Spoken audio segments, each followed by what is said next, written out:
तर मित्रांनो, आपण प्रश्नावलीच्या भागाला सुरुवात करत आहोत, पण मला तुमची प्रतिक्रिया समजणे खूप इम्पॉर्टंट आहे. त्यामुळे व्हिडिओ पूर्ण बघितल्यानंतर तुम्हाला जर ही व्हिडिओ खरंच आवडली असेल तर लाईक करा, नाहीतर तुम्ही डिसलाईक करा. त्यामुळे मला समजेल का तुम्हाला खरंच ही जी मी सिरीज स्टार्ट केली आहे ही खरंच आवडती आहे का नाही. चला तर मग सुरू करूया. जर विजा पडत असतील, विजा चमकत असतील तर तुम्हाला पीसी किंवा लॅपटॉप वापरता येऊ शकतो का? तर यात तर सरळ आणि सिंपल उत्तर आहे का नाही वापरू शकत तुम्ही. पीसी वापरू शकत नाही, लॅपटॉप वापरू शकता तुम्ही. कारण पीसी हा वॉलशी अटॅच असतो, तुमच्या बोर्डाशी अटॅच असतो. जर विजा पडत असतील तर तुमच्या वॉलला, तुमच्या बोर्डाला ज्या पण डिव्हाइस कनेक्ट असतील, जे पण डिव्हाइस कनेक्ट असतील, मग ते मग ते डेस्कटॉप पीसी असू द्या किंवा राउटर असू द्या किंवा इतर कोणतेही डिव्हाइसेस असू द्या, मग तुमचा एसी असू द्या, टीव्ही असू द्या, काहीही असू द्या, जेव्हा वीज पडत असतील तर चान्सेस आहेत का ते डॅमेज होणार. त्यामुळे जेव्हा पण विजा चमकत असतील तर तुम्हाला, तर तुमचा शहाणपण यातच आहे का तुम्ही ते अनप्लग करून ठेवा. चेक करा हे पण का तुमचा बोर्ड आहे त्याचं बटन जे म्हणजे ज्याचा स्विच चालू तर नाही ना. कारण जरी तुम्ही ते पिन लावून ठेवलं असेल, भले तुमचा डेस्कटॉप पीसी बंद आहे, पण जर ती पिन लावलेली आहे आणि बटन चालू असेल तरीही ते डॅमेज होऊ शकतं. त्यामुळे तुमचा पीसी किंवा राउटर किंवा काही जे पण डिव्हाइस असतील, जर विजा पडत असतील तर ते अनप्लग करून ठेवा. आणि तुम्ही लॅपटॉप का वापरू शकता, कारण ते अनप्लग ऑलरेडी असतं, तुम्ही त्याचा वापर करू शकता. पण तिथेही एक गोष्ट येते का तुम्ही दरवाजा आणि खिडक्यांच्या समोर राहून ते वापरू नका. कारण स्टॅटिक इलेक्ट्रिसिटीमुळे तुमचा लॅपटॉपही डॅमेज होऊ शकतो. तुमचा लॅपटॉप असेल किंवा टॅबलेट असेल, जे पण असेल, जे तुम्हाला वापरायचं असेल ते तुम्ही खिडक्या आणि दरवाजांपासून लांब राहून वापरा. कारण स्टॅटिक इलेक्ट्रिसिटीमुळे तेही डॅमेज होऊ शकतो. तुमच्या पीसीसाठी इंटरनेट वापरताना तुम्हाला लॅन पोर्ट चांगला पडेल, म्हणजे एथरनेट चांगला पडेल का वायफाय चांगला पडेल? तर हा याचं सरळ उत्तर आहे का तुमचा एथरनेट कनेक्शन हा सगळ्यात बेस्ट असतो. पण काही वेळेला हार्डवेअरमध्येच तुमचा वायफाय हा इनबिल्ट असतो. म्हणजे समजा तुम्ही एखादा मदरबोर्ड निवडला आहे, त्यामध्ये इनबिल्ट वायफाय आहे, तर हा तो चांगला असतो. कारण त्याचे जे प्रोटोकॉल्स आहेत, त्याची जी फ्रिक्वेन्सी आहे ती चांगली असते. त्यामुळे इनबिल्ट वायफाय असेल तर तो तुमचा चांगला इंटरनेट देऊ शकतो. पण लॅन पोर्ट नेहमीच चांगला असतो. पण वायफाय केव्हा तुम्ही चांगला बोलू नाही शकाल, जेव्हा तुम्ही ते घेता ना 500, 1000, 200 रुपयाचे जे डोंगल्स भेटतात ना, वायफाय डोंगल्स, ते तुम्हाला तेवढा खास इंटरनेट स्पीड देऊ शकणार नाही. कारण त्यात स्टेबिलिटी राहत नाही. तुमचा एथरनेट हा नेहमीच चांगला राहतो वायफायपेक्षा. पण जर वायफाय तुमचा इनबिल्ट असेल, जसा लॅपटॉपमध्ये वायफाय येतो, तो चांगला व्यवस्थित वर्क करेल. पण जर तुम्ही बाहेरून डोंगल अटॅच कराल आणि तो एक सिंपल असेल, 5 गिगाहर्टचा नसेल, साधा असेल, तर त्याचा स्पीड तुम्हाला तेवढा चांगला मिळणार नाही.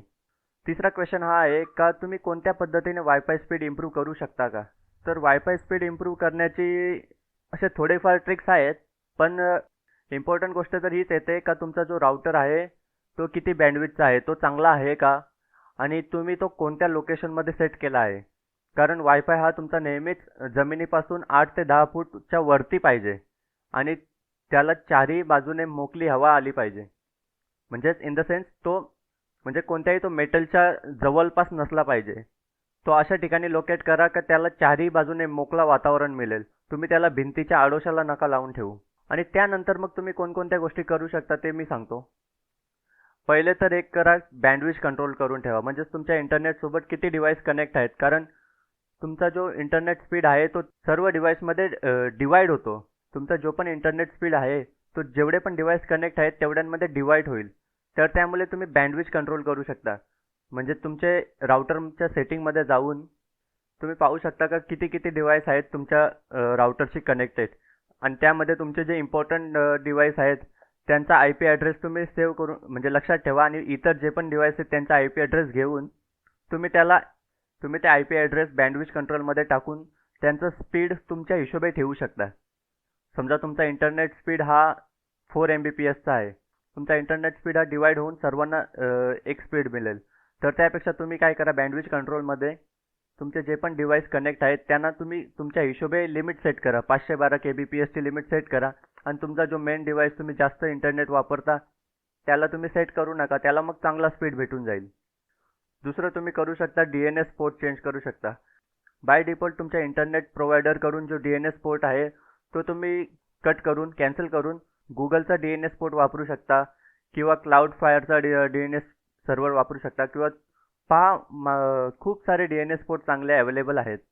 तुम्हाला जो DNS पोर्ट चांगला वाटेल, तुम्ही प्रत्येक DNS पोर्टची एक स्पीड टेस्ट करा आणि पहा कुठे लेटन्सी कमी भेटते आणि तो DNS पोर्ट तुम्ही सेव्ह करून ठेवा.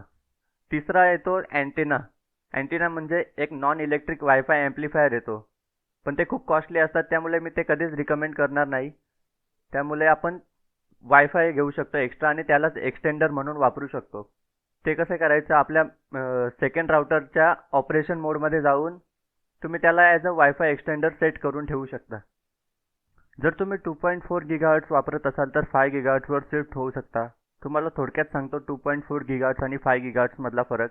2.4 गिगाहर्ट्ज हा जास्ती कव्हरेज कव्हर करतो, पण तो त्याचा इंटरनेट हा स्लो चालतो. का? कारण त्याच्या फ्रिक्वेन्सीमध्ये कोणतेही डिस्टर्बन्स येते. तो छोट्या छोट्या गोष्टींमध्ये डिस्टर्बन्स घेतो. लाईक तुमच्या एखादा LED लाईट्स असतील किंवा तुमच्या शेजाऱ्यांचं जर इंटरनेट कनेक्शन असेल तर त्याचे येणारे फ्रिक्वेन्सी, कोणत्याही अशा छोट्या मोठ्या फ्रिक्वेन्सीमध्ये तो अडथळा निर्माण करून ठेवतो. पण 5 गिगाहर्ट्जचा तसं नाही. 5 गिगाहर्ट्ज भले कमी कव्हरेज देतो, पण त्याचा इंटरनेट स्पीड चांगला असतो आणि तो असे डिस्टर्बन्स फ्रिक्वेन्सीमध्ये देत नाही जास्त. सो ट्राय करा का तुम्ही 5 गिगाहर्ट्जचा इंटरनेट वापरत असाल. रॅम घेताना हा तुम्हाला कधी कधी प्रश्न आला असेल का, जर मी 8 GBची रॅम घेतोय तर त्यापेक्षा 4 GBच्या 2 रॅम घेऊ का? किंवा मला 16 GB घ्यायचे तर तिथे मी 4 GBच्या 4 घेऊ का? 8 GBच्या 2 घेऊ का? किंवा एकच 16 GB लावली तर काय फरक पडेल का? तर सिंपल आहे का, तुमचा मदरबोर्ड आणि तुमचा CPU हा किती रॅम्सला सपोर्ट करतो. म्हणजे तुमचा हा मदरबोर्ड आहे, हा ड्युअल चॅनलला सपोर्ट करतो, सिंगल चॅनलला सपोर्ट करतो का क्वाड चॅनलला सपोर्ट करतो. आणि सेम तुमच्या CPU बद्दलही आहे. आणि तुमचा CPU कोणत्या फ्रिक्वेन्सीपर्यंत सपोर्ट करतो हेही इम्पॉर्टंट आहे. जर तुमचा मदरबोर्ड हा ड्युअल चॅनलला सपोर्ट करणार असेल तर तिथे तुम्ही फक्त सिंगल स्टिक 8 GBची लावण्यापेक्षा 4 GBच्या 2 स्टिक लावल्या तर ते चांगले परफॉर्मन्स देऊ शकतील. आणि त्यातही रॅमची एक फ्रिक्वेन्सी येते, तुम्ही ऐकलं असालच, 2666 गिगाहर्ट्ज, 3000 गिगाहर्ट्ज, 34 गिगाहर्ट्ज. सो तुमचा CPU हा किती गिगाहर्ट्जपर्यंत सपोर्ट करतो त्या हिशोबे तुम्ही वापरू शकता तेवढी रॅम. आणि हा एक प्रश्न असू शकतो तुमच्या मनात का मी वेगवेगळ्या कंपनीची रॅम वापरू शकतो का? का त्याने काय फरक पडेल? फरक काय पडणार नाही, फक्त तुमची फ्रिक्वेन्सी आहे ती सेम पाहिजे. समजा तुम्ही 3000 मेगाहर्ट्जची कोर्सेरची वापरत असाल आणि 3000 मेगाहर्ट्जची G-Skillची वापरत असाल तर तिथे फरक काही नाही येणार. पण दोघा कंपन्यांचे जे आतमधले हिटसिंक आहेत ते वेगवेगळे आहेत. दोन्ही रॅम वेगवेगळ्या पद्धतीने काम करतात. त्यामुळे आणि दोन्हींची लुक वेगवेगळी असते. त्यामुळे शक्यतो तुम्ही एकच कंपनीच्या दोन्ही रॅम लावा. कारण ते एक तर विचित्र दिसेल तुम्हाला आणि त्या वेगवेगळ्या पद्धतीने काम करेल, कारण त्यांची इंजिनिअरिंग वेगवेगळ्या पद्धतीने बनवण्यात आलं आहे. त्यामुळे जर तुमचा एक रॅम वेगळ्या पद्धतीने काम करत असेल आणि दुसरा रॅम वेगळ्या पद्धतीने काम करत असेल तर त्याला काही अर्थ नाही ना. सो शक्यतो तुम्ही एकच कंपनीची दोन्ही रॅम वापरू शकता आणि तीही एकाच फ्रिक्वेन्सीची. असं नका करू का तुम्ही एक 3000 मेगाहर्ट्जची घेतली आणि दुसरी 2666 मेगाहर्ट्जची घेतली. सो ही व्हिडिओ तुम्हाला कशी वाटते मला नक्की कळवा. आणि तुमचे जे पण प्रश्न आहेत तुमच्या मनामध्ये ते खालती तुम्ही कमेंटमध्ये करा. तुम्ही जे पण प्रश्न विचाराल मी ते पिक करून त्यांनाही पुढच्या प्रश्नावलीमध्ये इन्क्लूड करणार आहे. आणि तुम्हाला जर इंटरेस्ट असेल टेक आणि PC बिल्डमध्ये तर चॅनलला नक्की चेकआउट करा आणि आवडलं तर सबस्क्राईब करा. आणि ही व्हिडिओ तुम्हाला जर नसेल आवडली तर डिसलाईक करा, म्हणजे मला तुमची प्रतिक्रिया मिळून जाईल. चला तर मग.